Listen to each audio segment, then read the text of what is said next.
a usar a la hora de intentar traducirlo.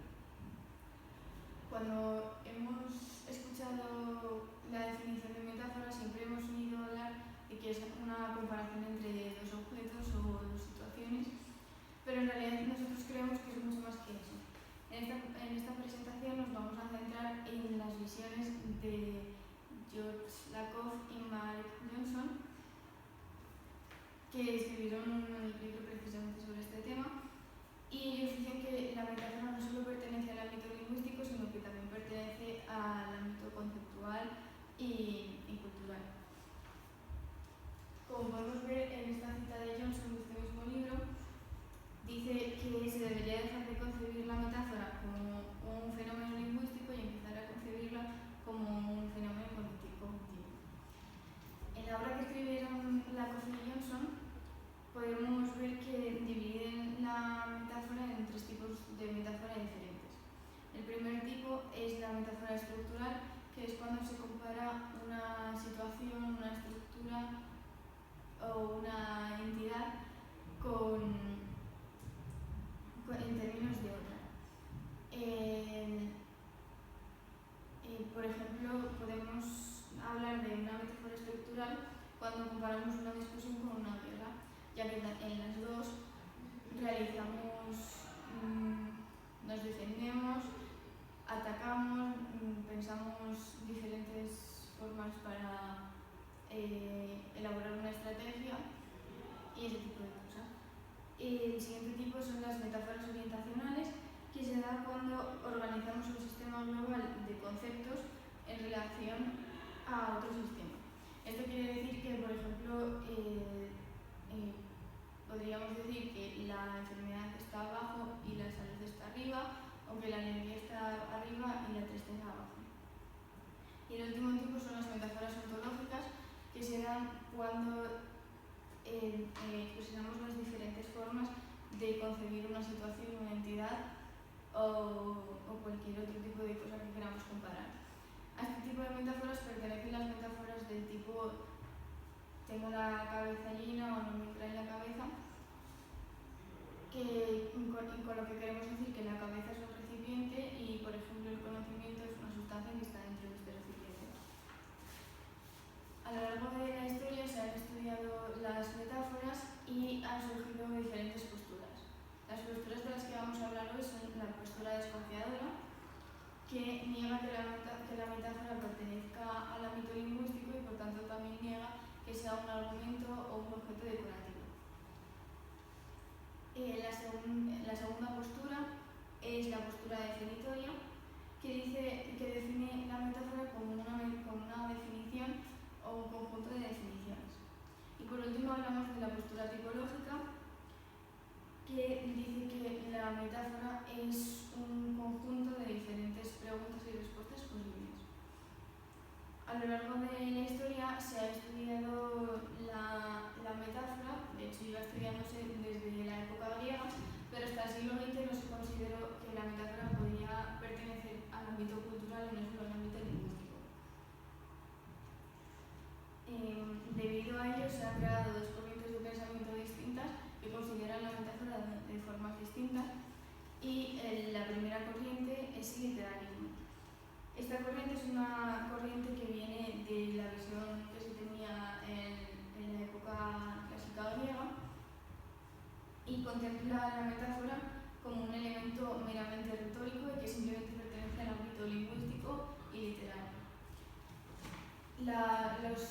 Los autores que tienen esta corriente de pensamiento explican las metáforas de forma que no tienen un origen genuino. Esto quiere decir que, por ejemplo, la metáfora de tu rostro aterciopelado, antes de pensar en la oración tu rostro aterciopelado, pensamos en su origen, que sería tu cara es suave, y comparamos el adjetivo suave con el terciopelo, que también es suave, entonces decimos tu rostro aterciopelado. Esta misma corriente define tres funciones de la metáfora. La primera función es la sustitución del lenguaje, que se da cuando hay algún aspecto del lenguaje que no existe en el lenguaje que hablamos, por ejemplo en el español, entonces necesitamos otro concepto para definir este primer concepto que no existe. De este tipo podemos decir el gato del coche, que no es un gato real, un animal, sino que es un objeto que se utiliza para alimentar un coche. La segunda función es la función estética y la tercera función es la función lúdica, que define la metáfora como un juego de palabras. Y la segunda corriente de pensamiento que se estableció en el estudio de la metáfora es el figuralismo. Esta corriente de pensamiento cree que la metáfora es un elemento cognitivo y que pertenece a todos los niveles del lenguaje, ni al lingüístico ni al conceptual, sino a todos los niveles del lenguaje. Y conciben la metáfora como una creación genuina desde el principio. Por ejemplo, podemos decir que la metáfora quiere conquistar a esa chica, utiliza el término conquistar, que en realidad en su origen es un término de guerra, pero en la oración quiero conquistar a esa chica no quiere decir que quieras conquistar a esta chica de la forma en la que conquistar, en la definición de conquistar en el contexto de una guerra. Como hemos visto, la metáfora pertenece al ámbito lingüístico, pero también al ámbito cultural. Esto lo podemos ver en que las metáforas pertenecen a todas las culturas y es un aspecto estético en todas ellas. Esto lo podemos ver en que las obras literarias de cada cultura obviamente pertenecen a la cultura y son en los lugares en los que podemos encontrar más metáforas. Pero esto, por ejemplo, podemos hablar del Quijote, que es una obra muy famosa española en la que podemos encontrar muchísimas metáforas. Pero esto no solo ocurre en la literatura, sino que también ocurre en la vida cotidiana, en el día a día. Por ejemplo, hay una metáfora que surgió de la connotación negativa que se le dio a una palabra que en su origen no tenía esta connotación, que es el verbo hilar, que antes era una labor femenina y ahora también se considera como un sinónimo del verbo tramar. Como hemos comprobado, el estudio del lenguaje es el estudio del comportamiento humano también, porque todos los humanos utilizamos el lenguaje, por lo tanto las metáforas forman parte de ambos.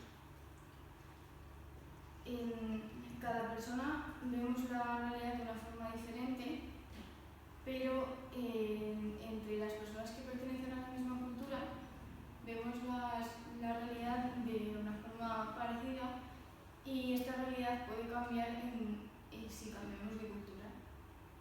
Esto puede llegar a ser un problema a la hora de traducir, pero eso lo veremos más adelante.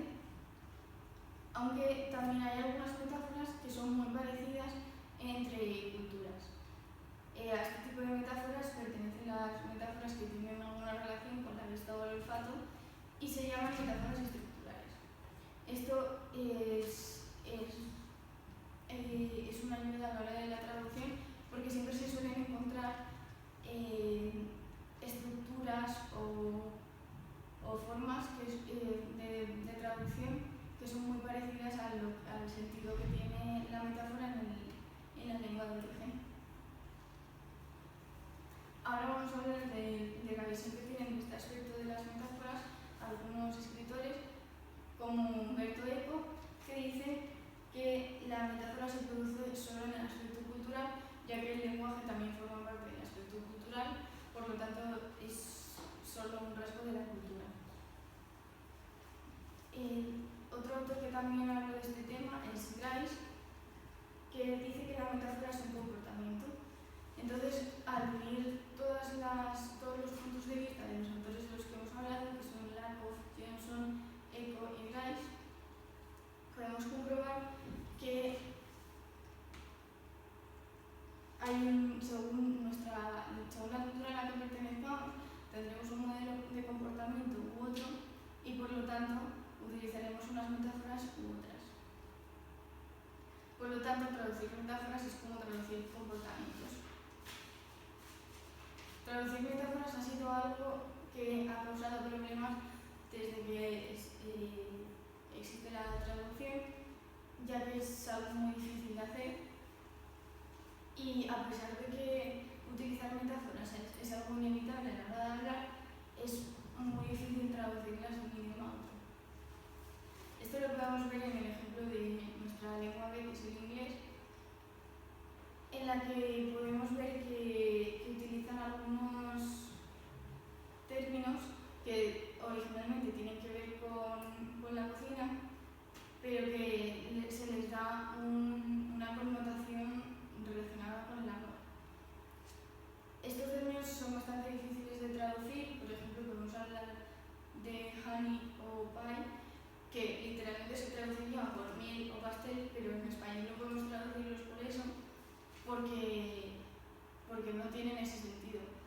Entonces, para solucionar este problema, lo que se ha hecho ha sido traducirla por una palabra que tendría un sentido parecido en español, pero que no tiene el sentido correcto que le quieren dar los angloparlantes, y esta palabra es, por ejemplo, cariño. Al ver todos los problemas que causa la traducción, ha habido muchos autores que han decidido plantear diferentes soluciones, y vamos a hablar de tres, que son Newmark, Snell Hornby y Toby. Newmark tiene el pensamiento de que hay que traducir las metáforas de forma literal y palabra por palabra.